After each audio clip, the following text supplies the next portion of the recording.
it's all changed. It's got the table in here. What used to be here? Is there a couch over there? Yes. It was, wasn't there?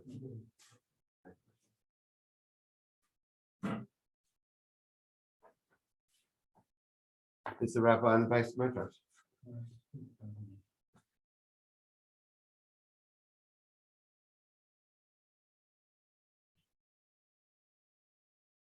Got a white coffee, Howard?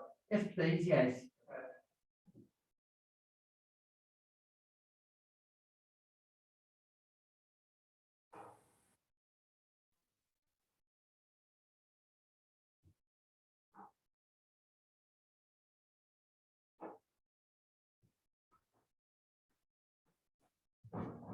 You want what he's on?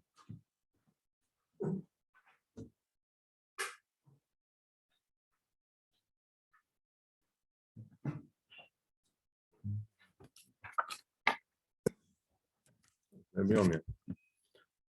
Okay.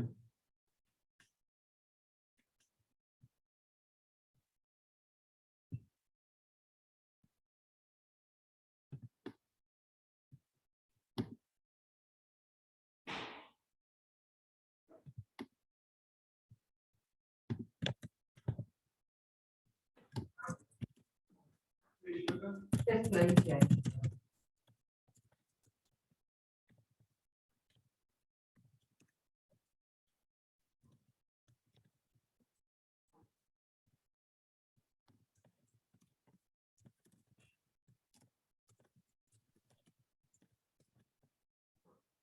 Morning.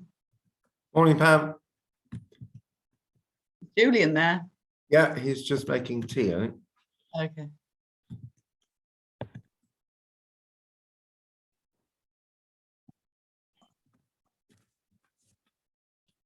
I'll sit here, we can see everyone. Let's do it.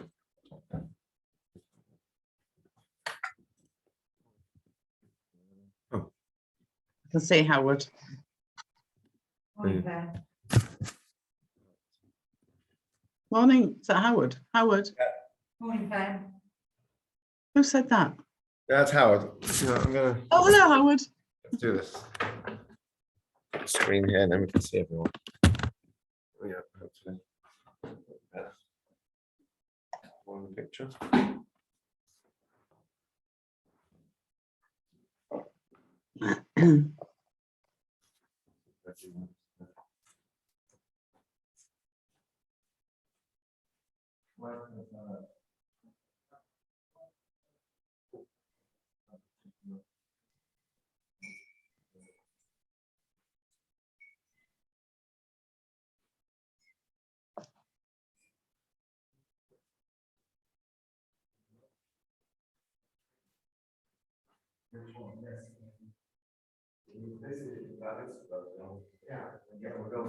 There's more space, and there's more space in here. Where have you put the settee? They're around there. Oh, In theory, have more of a kind of discussion than the pool tables in the way. So you could sit on the couch, or at the table, whichever you prefer. okay, I'll see. Uh, This is, I found that in Chul, but believe it or not, one. all right, thanks. Where are you sitting here? You want to sit at the table? Yeah, there. Okay. No, right. So I think everyone's in the pic. There you go. You can see your husband. There we go. Right. Okay. I don't know if the Bendons are joining us. We'll start anyway. It's being recorded. Oh, haven't. I'm on We school. didn't discuss it yesterday. Right. People may have forgotten. I did put a reminder. Okay. Well, we'll record it. So to summarize, Oh, they're coming on now. I can see them. Bye-bye. Hmm? Bye-bye. They're coming on now. Oh, yes. Morning. Morning. Connected, yeah. You want a coffee? Got a cup of tea, thank you.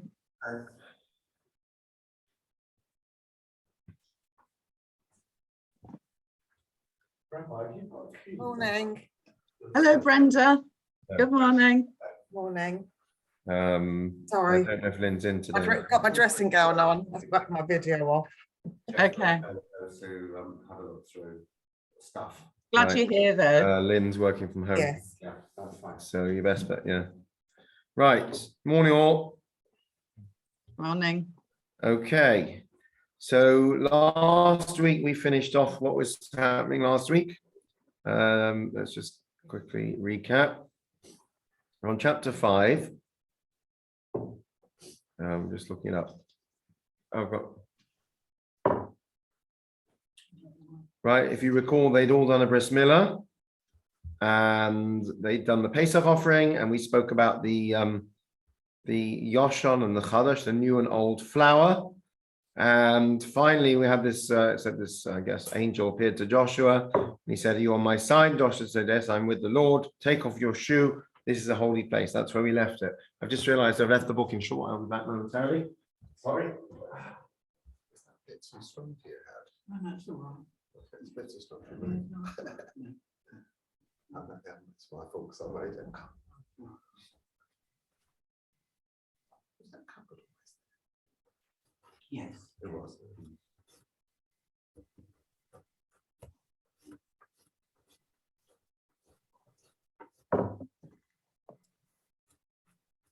Were there two stupid people type things? Was there one? Right, sorry. Okay. So the next thing that happens is probably the most famous thing in the book of Joshua, which is the walls of Jericho. Now, you'll recall, of course, that previously, I think 2 chapters ago, we said that when Joshua sent the spies, it was very different from Moshe's experience. The spies came back and basically Rachav told them that the people of the land were very afraid. And you recall that, I think that, did they even realize that Yeshua and Caleb had left? I don't even know if they did. We're not told, actually. For all we know, they still thought that there were 2 Israelites floating around. In any event, they were very scared. So what did they do? They barricaded themselves. So let's have a look. Who'd like to read verse 1? Any volunteers? I will. Go for it. And Jericho had shut its gates and was barred because of the children of Israel. None went out and none came in. Okay. It seems, by the way, it was a gated city, so there was always some kind of border control, but they basically had sealed it, right? Just like nowadays with COVID. They were all gated, I think. Yeah, they were all gated. A lot of, if I recall, it must be, they must celebrate Purim, surely, on Shushan Purim in Jericho. I don't think there are any Jews there currently. No, there aren't. But, Because we say cities that were walled. Yes. Well, it depends how you interpret it, because of course the walls came down, but cities that were walled at the time of Joshua, that's what we always say. We'll come shortly to the question of why there's no Jewish settlement in Jericho, because it's about to come up, I think. Right, so what happens next? Do you want to carry on, Pam, another verse? Yeah. And the Lord said to Joshua, "See, I've given into your hand Jericho and its king, the mighty warriors." Okay, so I think we touched on this last time. And we have this, in fact, in the Sedra. We mentioned this Friday night, where it said, V'chamoshim, right at the beginning of the Parsha yesterday, it says, V'chamoshim alu b'nei Shomer Eretz Mitzrayim. The children of Israel girded themselves and armed themselves as they left. And of course, at the end, they have the Battle of Amalek. So the question is, if we're a spiritual people, why do we need physical weapons? You could ask that question nowadays as well. The answer is we need both. We need to do things in the normal, unfortunately, worldly, the way of the world, as it were, which is to have to take up arms. At the same time, we have to know that nothing succeeds without God's intervention. Right? Just like making a living. You say you have to go get a job in order to put bread on the table. You should also know that it's a blessing from God, one's paranasa. So the Lord said to Joshua, it's not clear that God revealed himself directly to him. I think Rashi says it was the angel Michael. Came and said basically that emphasizing the fact that they may be strong, they're mighty warriors, no one's questioning their military ability, but the Lord is with you, and therefore basically it's a foregone conclusion. Okay. Let's carry on. 1 second.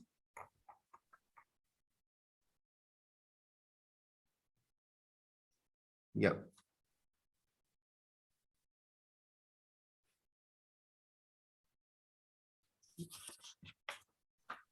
Now,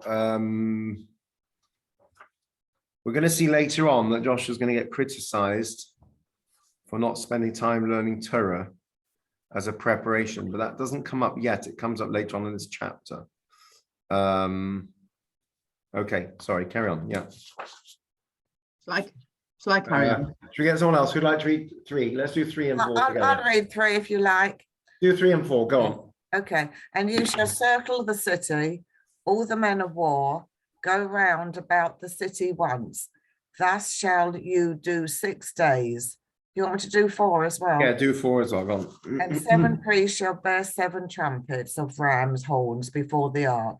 And on the 7th day you shall encircle the city 7 times, and the priest shall blow with the trumpets.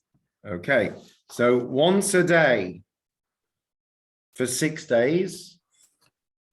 It's like Hashanahs. I don't know if that's connected. You do them once a day for 6 days, and on the 7th day on Hoshana Rabbah, you do them 7 times. So the fact we always say they circled the city 7 times, but they actually did it once a day for 6 days first. I don't know what the people of the city were doing while this was going on, of course. Yes. Probably bewildered. Sorry, I'm going the wrong way in my book. That's why I'm getting all mixed up. 1 second. 3. Oh, right. Sorry, I'm using this book, and the Hebrew goes from right to left, the commentary goes from left to right. So,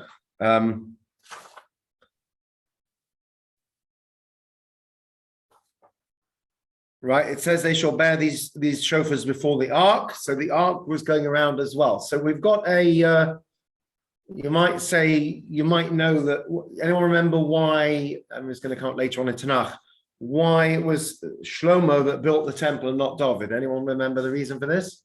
Anyone know the reason for this? Because he had an affair with Bathsheba. It wasn't even that. Much more fundamentally than that, it was because he was a warrior. And he had, as it were, blood on his hands. And God says to him, somebody who basically has had to go out to war doesn't get to build my temple, which is a bit unfair because the Lord sent him out to war. So we've also discussed previously, I think in the Monday morning class, the question of whether we, sorry, I'm trying to work out the best way to see everyone. Can you, I've got my back to you, I just realized.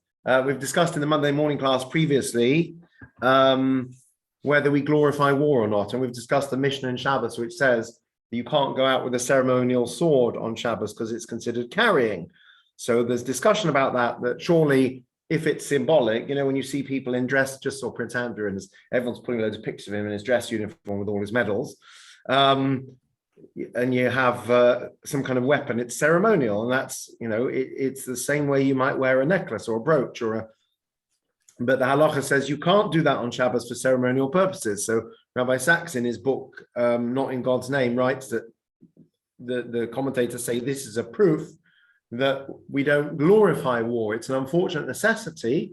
We don't glorify it. And the other proof is the famous quote from Isaiah, they shall beat their swords into plowshares, right? Basically, if you say, well, war is a fact of life, and actually we celebrate our victories and we celebrate our military might, then why would you beat your swords into plowshares? Just put them in a museum somewhere. Right? Put them in a glass case and say, this is how we won our independence. But no, if anyone's been to Hampton Court Palace, they have like loads and loads of these huge rifles, basically, in cabinets. But no, it says they shall be transformed into objects of peace. So the message seems to be that war is something that we have to do, unfortunately, when all else fails, but it's not something that we celebrate. So it's interesting that the Ark of the Covenant gets placed at the center of all of this. Now, so far, no one's yet been sort of killed, but the Ark of the Covenant is right at the center going into battle with them.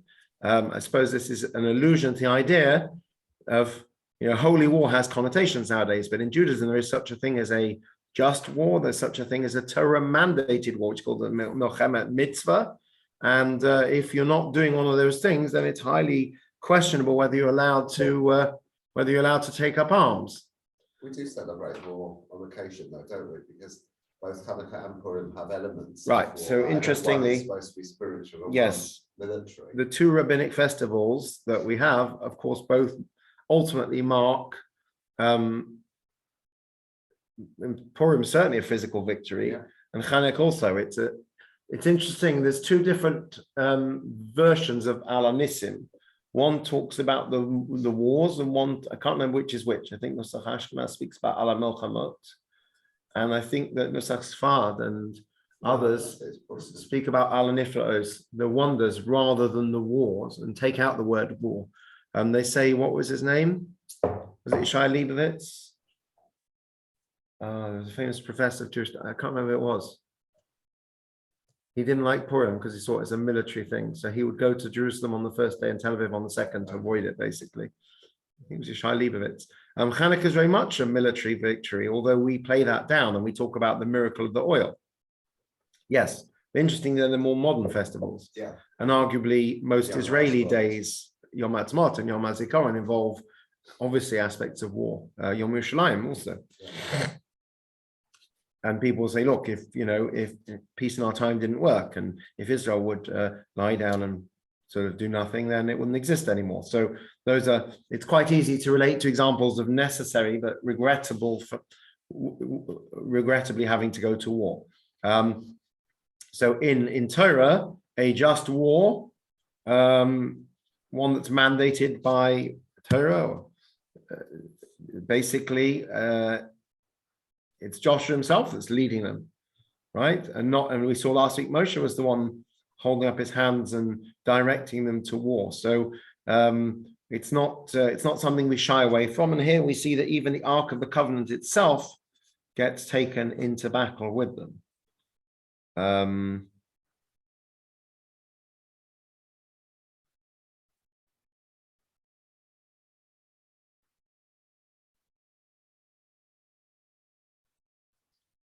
So just to go back a second, I didn't mention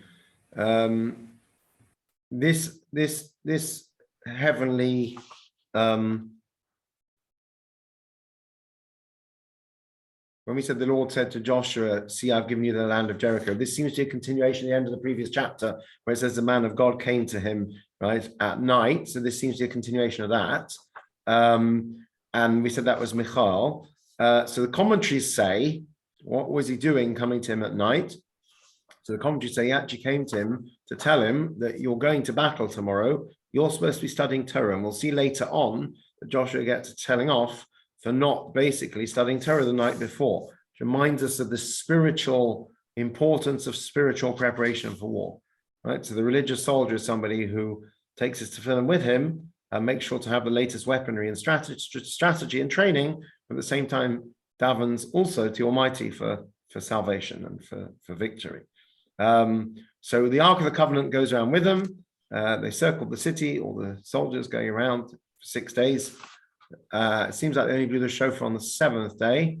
We went around 7 times. Now, presumably, if you've got a people that are already demoralized through various things, including what they've heard about the might of the Israelites, it's going to be quite intimidating having a load of people, if you imagine a load of people banging pots and pans type of thing, a load of people blowing shofars is going to be quite intimidating, presumably.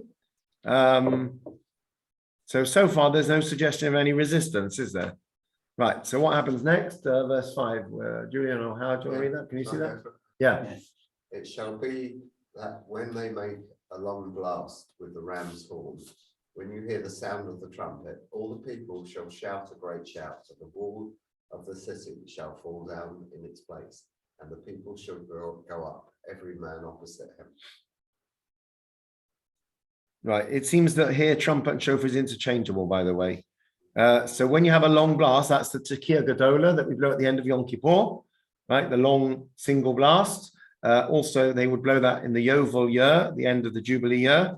And it also mentions that it was also, we find other times where the shofar was blown by Matan Torah at different times. It was always a long blast that signified sort of something significant. Sometimes the withdrawal of the Shekhinah, and interesting, that's why we blow it at the end of Ne'ilah as well, signifies the return of the Shekhinah at the end of Ne'ilah to go back to normal weekday sort of lower level of spirituality. And also the last one on Rosh Hashanah as well. So,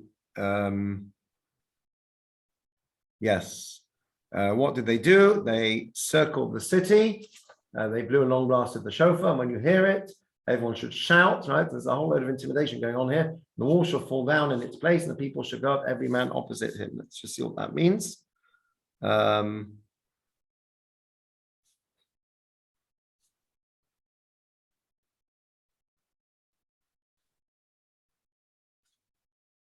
So what does it mean in its place? Right? If you imagine normally, if you knock down a wall, you're going to have a big mess, basically.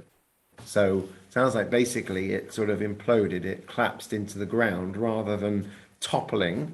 I suppose you could do it nowadays if you had a controlled explosion. If you imagine sort of when you see them demolishing things, Moving tower or something. sometimes, yeah, like a tower or something. Sometimes it's done in such a way that it doesn't spread sort of around.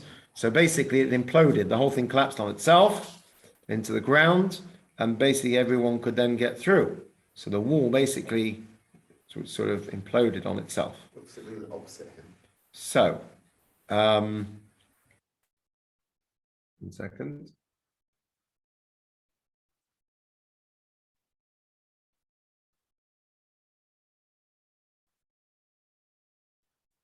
Seems like it just means basically to cross over the border, I think. So without 1 second.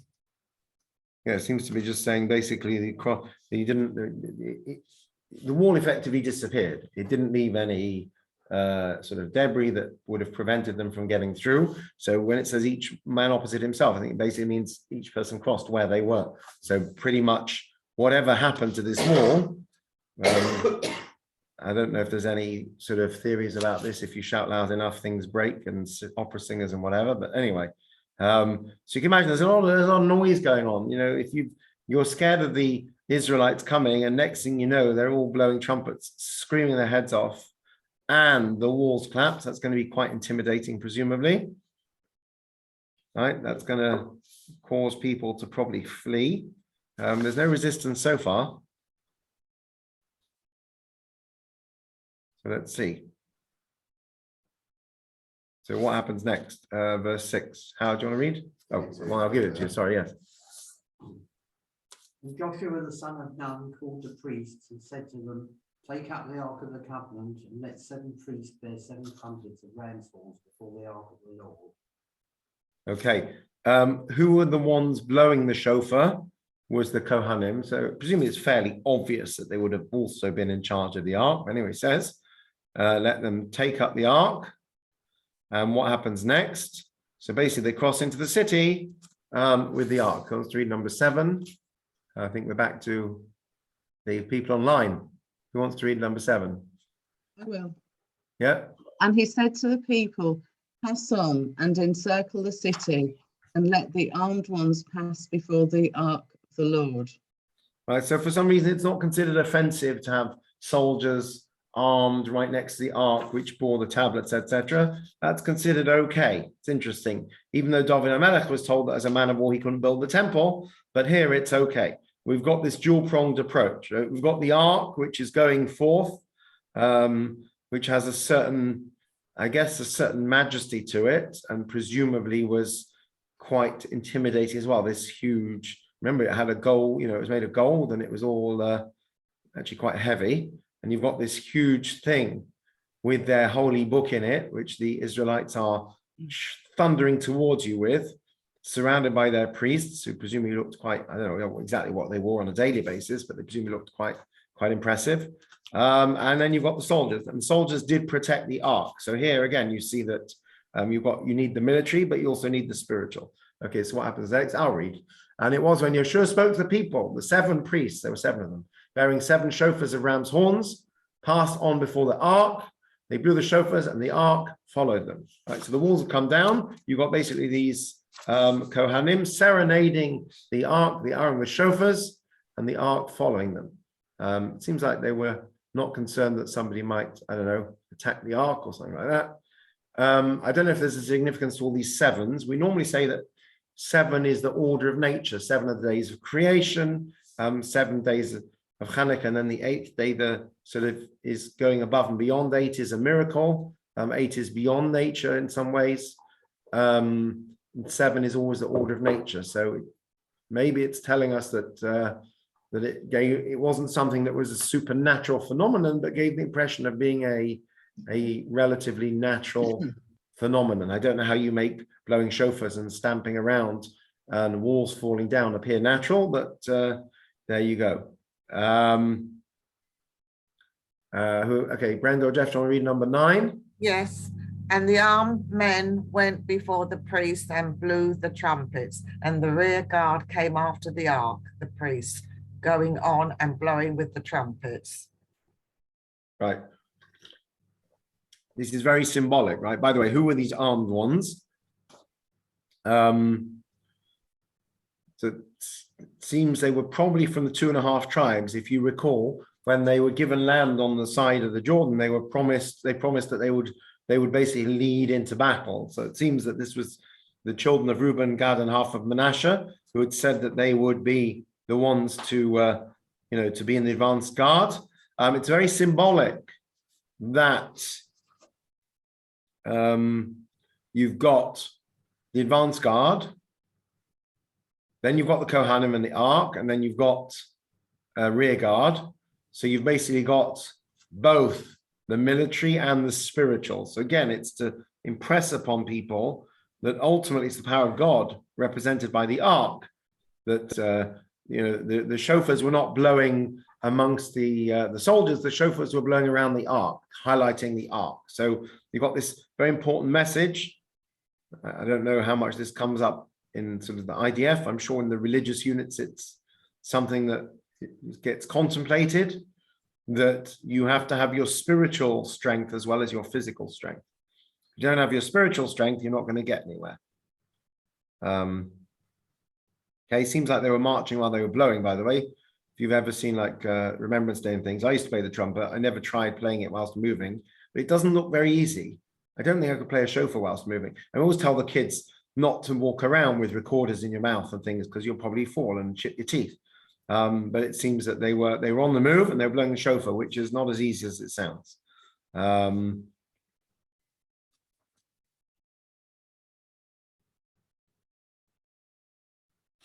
second.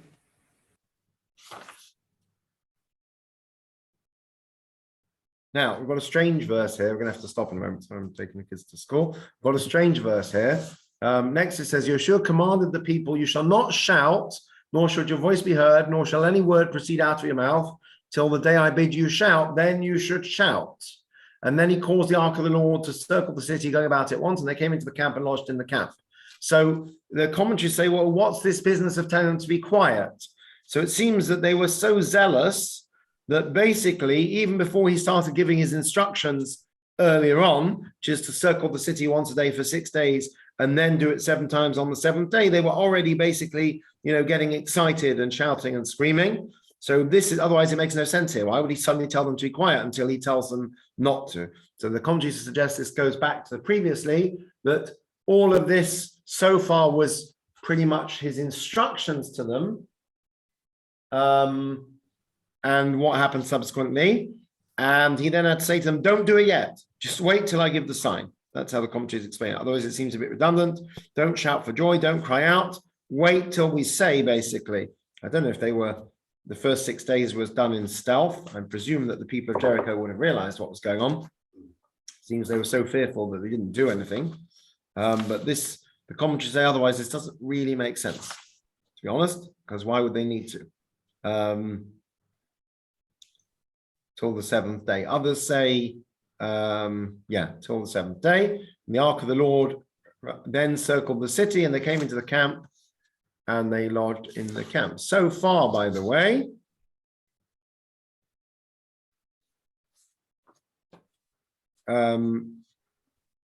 yes, the next few verses are going to tell us, basically repeat. So what we had until now was just instructions. Sorry, when we said it shall fall, it hasn't actually happened yet. That was all the instructions. Yes, sorry. It's going to repeat it all now in the coming verses. So everything so far was just Joshua saying, this is what's going to happen. This is what's going to happen. This is the format. This is the formation we're going to have. And the people immediately say, let's go. And they all start shouting. He says, Don't do anything until I tell you. Just wait. We have to do this right. So when it says they caused the ark to circle the city, of course, this is before the walls have come down. Sorry. So this is day one. Come to the camp. They lodged in the camp. Does it say where that camp was? No, it doesn't say.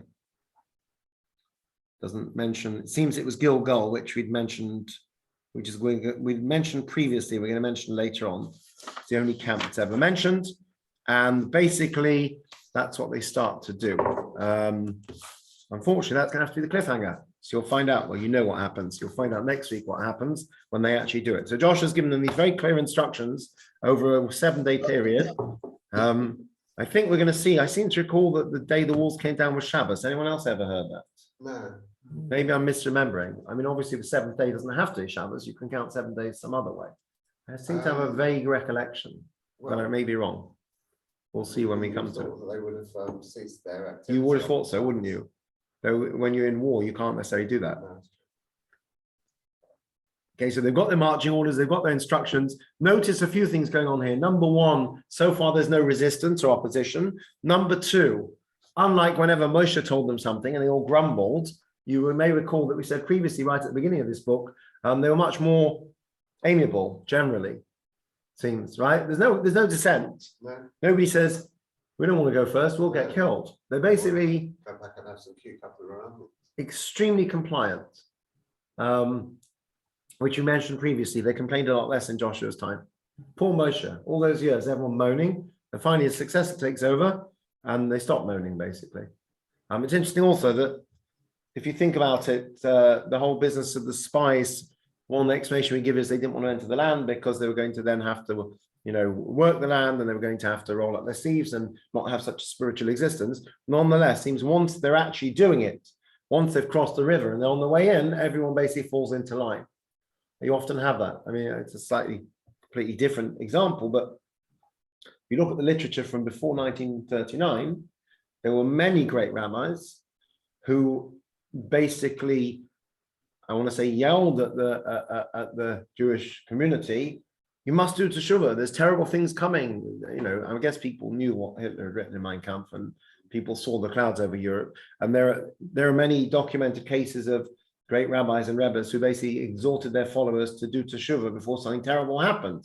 Now, does that mean that they were all doom mongers and they all justifying the Holocaust? No, it means that when you see something is about to happen, you say to people, you must do this, you must do that, and you try to inspire them. Once it actually happens, you don't then say, oh, I told you so, kind of thing.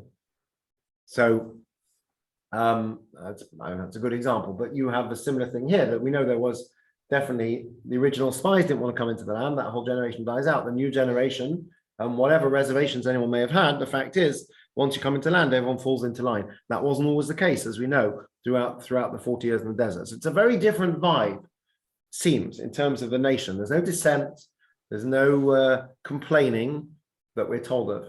Anyway, we shall see. That's the cliffhanger. We'll see next week. I think we all know that the walls do fall down. And next week, we'll discuss the issue of why there's very little, if any, Jewish settlement in Jericho, which is why when they had the peace plan, it was Gaza, Jericho first.